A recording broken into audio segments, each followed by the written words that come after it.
All right, Kenman here, and then the endless quest for my subscribers and members to convert me to a Spyderco lover. Lanyard Man pushes the envelope even further. He sent me some cool knives to check out, share with all of you before I send them back.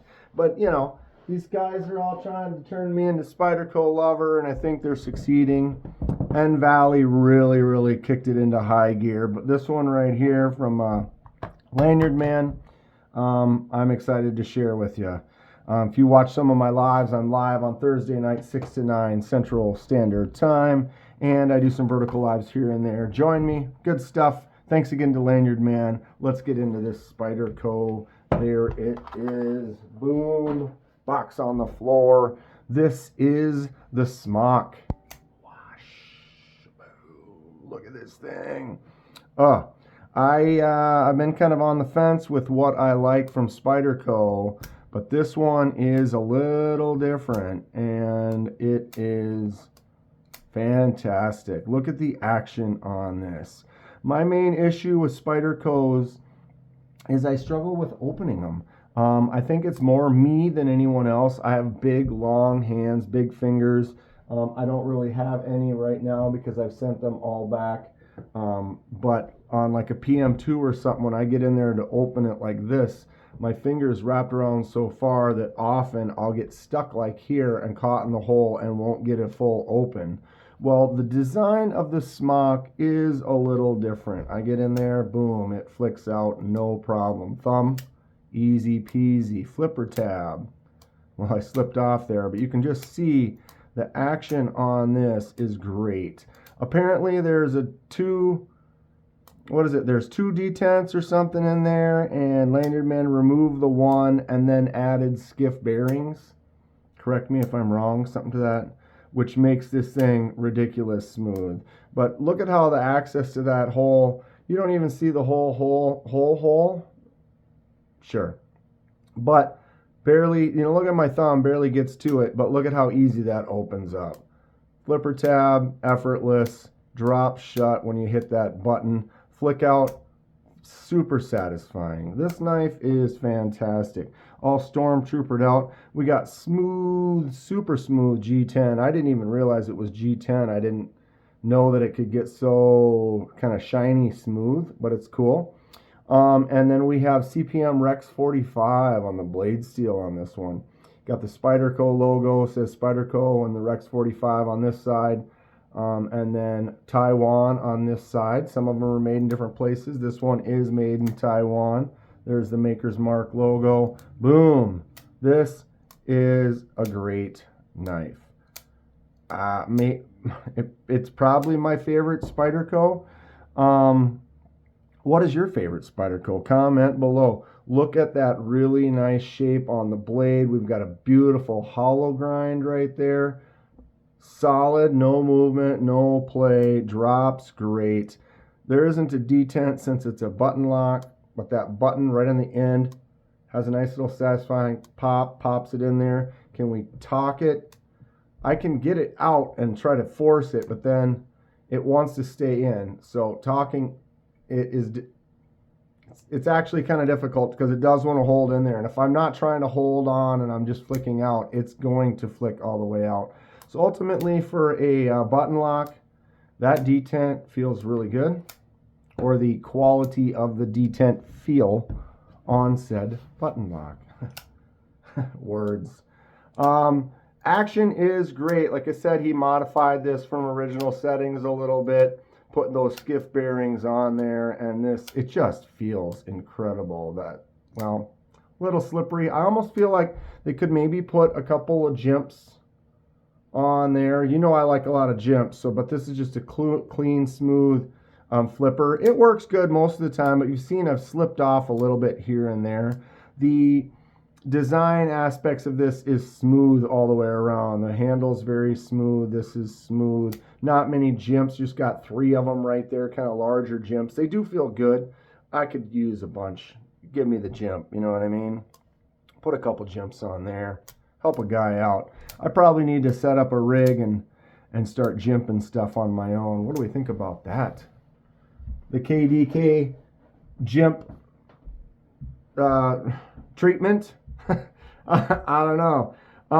So this is a button actuated liner lock. So if you look inside there, when I push the button, it actuates that liner. So this is the strength of a liner lock, but the utility and use of the button. You cannot access the liner lock. Some of them you can get in here and actually use it as a liner lock. This is basically button lock version or access only. It works great though. It drops really well, so you don't have to worry about that lack of strength that some people don't prefer on a standard kind of plunge button lock. You've got the strength of that liner inside of there, so that's really cool. That's great stuff. You got the classic Spyderco hole. There is an Edyards lanyard hole right there for the lanyard lovers. Can swap the clip from the other side, from one side to the other. Lefty lovers unite. This is a modified or an aftermarket clip. This is a Lynch clip, so we picked up a nice Lynch clip on there. Got the cool design, sleek feature. Nice little custom smock, huh? What do we think about this knife? I dig it. I dig it. Blade is nice and solid, like I said. Right in the center, as it should be. Good stuff. Have I become a Spyderco lover? Well, I haven't bought one yet, but we're getting there. Just under 8. So 7 and 15/16 end to end. 3.5 on the blade. You could say 3 3/4 maybe at an angle. And just under 3 inches on the cutting surface with a slight curve on the belly. 4.5 on the handle. Okay, blade 0.11.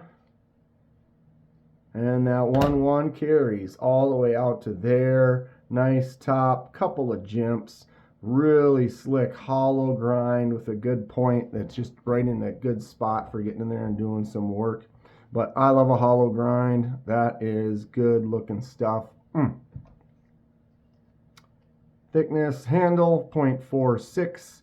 Thickest spot of the handle 101. Thins out towards the back right before 9188, but then it gets to 6.9 all the way at the end. Thickest on the blade 1 inch. And the battery won't give up. I sure need to look up the date on when I actually bought that, or when it actually started dying too. It's got to be coming up on a year now. 3.74 on the Smock, almost 3.75. We've got 3.29 on the Drop Bear. I compare everything with that bad boy right there. So 3.74. Good size, good weight, good feel. Oh, I love this knife. So Kaiser Drop Bear, great EDC, bug out killer, same as a Pyrite, just a good user. Here's the jumps I was talking about. Give me a stack like that on everything. Kenman should just start doing jumps. 1/4 inch shorter on the handle. Well, the Drop Bear is 1/4 inch shorter than the Smock, and maybe about the same or so on the blade. So Smock is a little bit closer to that full size. Kaiser Drop Bear, not quite full size. Both manageable user sizes, though. Check out that Kaiser Drop Bear, though. Kaiser makes some cool stuff. All right, Spyderco Smock. Thanks again to Lanyard Man for letting me loan. Kenman words. You're almost done. Scratch that, edit, rewind it, start at the beginning. All right. Kenman here. Wait, I need the box. Okay, I'll do some paper cut tests. I know he's modified this. I know he's had it. I know he's carried it. I know he's used it. So it's not like it's a brand new one out of the box, but maybe it still cuts that way. It sure does. Do you see what's happening right now? Nice little wavy cut. This thing is defeating, well, the paper has some issues. Oh, there is a little bit. I noticed. Did you see that right there? There's a little catch right in there. A little burr, but man, that's still very slicey. Easily an 8, 8.5 out of 10 at the condition it's in right now. This knife is super cool. I love it. Will a Smock be the first purchase?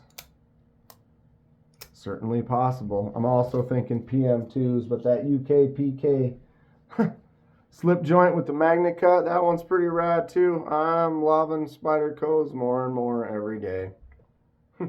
Stay sharp. We'll see you soon.